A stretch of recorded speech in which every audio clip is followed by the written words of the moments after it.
I get up this morning, I turn on one of the networks, and they show an empty field. I said, wait a minute, I made a speech. I looked out. The field was, it looked like 1.5 million people. They showed a field where there were practically nobody standing there. President Trump complaining about reports on the size of the crowd at his inauguration while speaking at the CIA in front of the memorial to officers who died while serving our country. And we're back now with the panel. Well, Bret, you and I both covered the White House for years. And when White House press secretaries call special briefings, especially late in the afternoon on a Saturday afternoon, it's a big deal. It's a big personnel announcement. It's a big policy announcement. In your years covering, I can tell you, not in mine, have you ever seen a White House press secretary coming in to excoriate the press for their reports on crowd size? No. And yesterday we were preparing for some big announcement on policy or something, but then it was this excoriating message from Sean Spicer. One thing is clear. If anybody doubts that he's speaking on his own and not on behalf of the President of the United States, that's not true. He's clearly was told to get out there and do this because of after the remarks by President Trump early on. I think it was unusual. It was very different. I talked to people in the briefing room. They were shocked. But people at home, they said, the supporters said, this is exactly what we want. Break the China, forget it. How he deals with the press.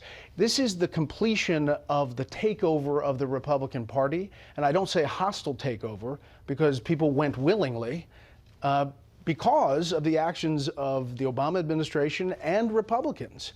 And part of that is dealing with the press, as shocking as Washington is going to have to come to grips with. But I'll tell you, it was shocking yesterday. I was going to say, I wish that there had been a reverse shot showing the reporters in the briefing room, because my guess is their jaws would have dropped within a look of complete astonishment. Juan, you were also a White House reporter. You sat in that briefing room. What did you make of it?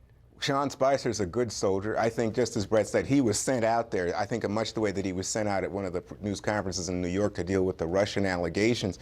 But when I think back to press secretaries from Larry Speaks to Tony Snow, Dana Perino, Josh Earnest, Robert Gibbs, I've never seen anything like it. I'm just being straight with you guys. It's suggested to me the question, where do you go from here? If that was the opening bid, if that's the way you feel, if the president is calling the press a bunch of dishonest human beings and Spicer sent out to scream and perform in that manner, to say to the press, you have no credibility.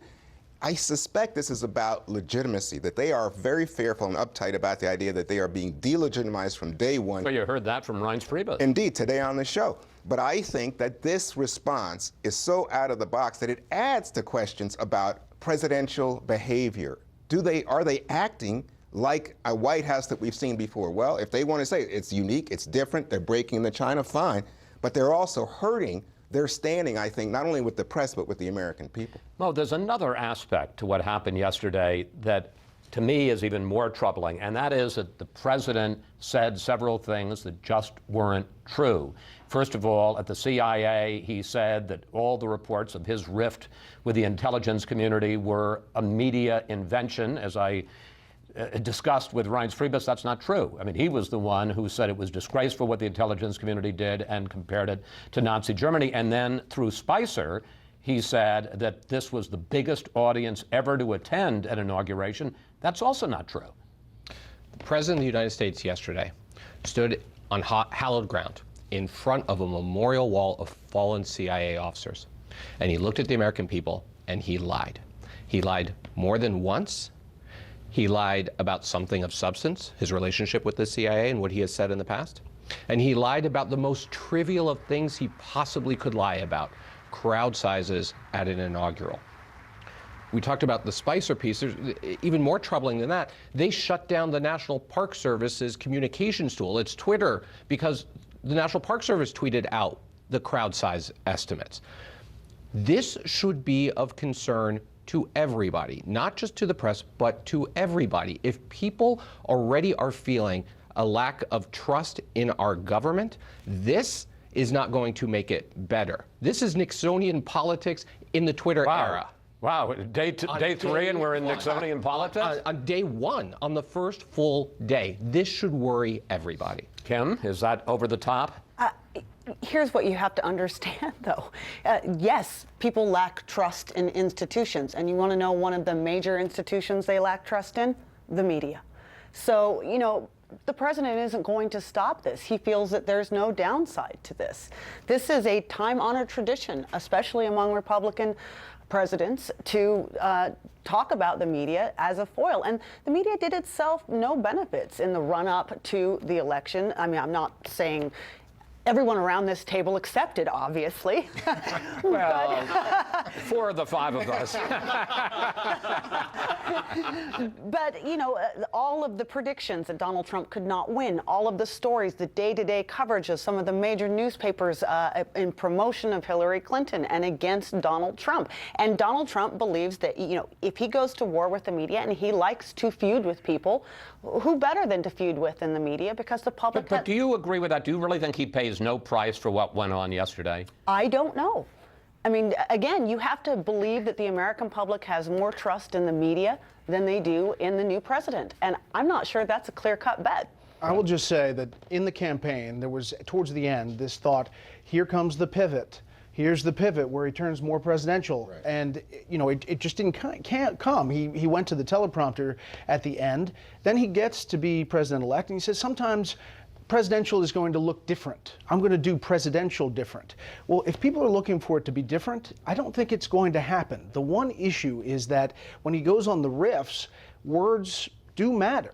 And Eisenhower said, less is more, back in his day from the Oval Office. So it's not just the U.S. and his supporters who are looking at it, but there are countries around the world who are analyzing every word and what they mean. And Juan, you know, I wonder whether President Trump, far be it from me to tell him what to do or who's right, but I think that he thinks because he won that he didn't pay any price during the campaign. But you look back at some of the moments when he got into the fight with the Gold Star family, when he went after the Mexican-American judge, he did pay a price. Yes, he ended up winning the election in the end, some would say because Hillary Clinton was a bad candidate, but you can't defy the laws of political gravity forever. No, and what's intriguing to me is traditionally an inaugural speech really is sort of a unifying effort by the victor, saying, come together, America, I am your president, I am your leader. In giving the speech that he gave and the behavior that he's displayed and his press secretary displayed on the very first day, I think it is a defiance, I think it's fist pumping, I think it's very proud, okay, but there's no sense in which, oh my gosh, look at all those protesters in the street.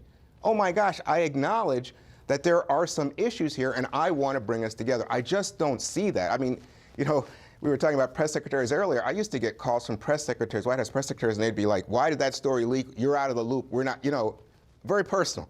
The idea that you would stand and lecture the whole American press, no matter how badly they may think of us, Kim, we play an important role in American democracy, and you can't just throw the whole thing out. I just felt like, wow, what is going on? It made me concerned. 15 seconds. Should he be concerned?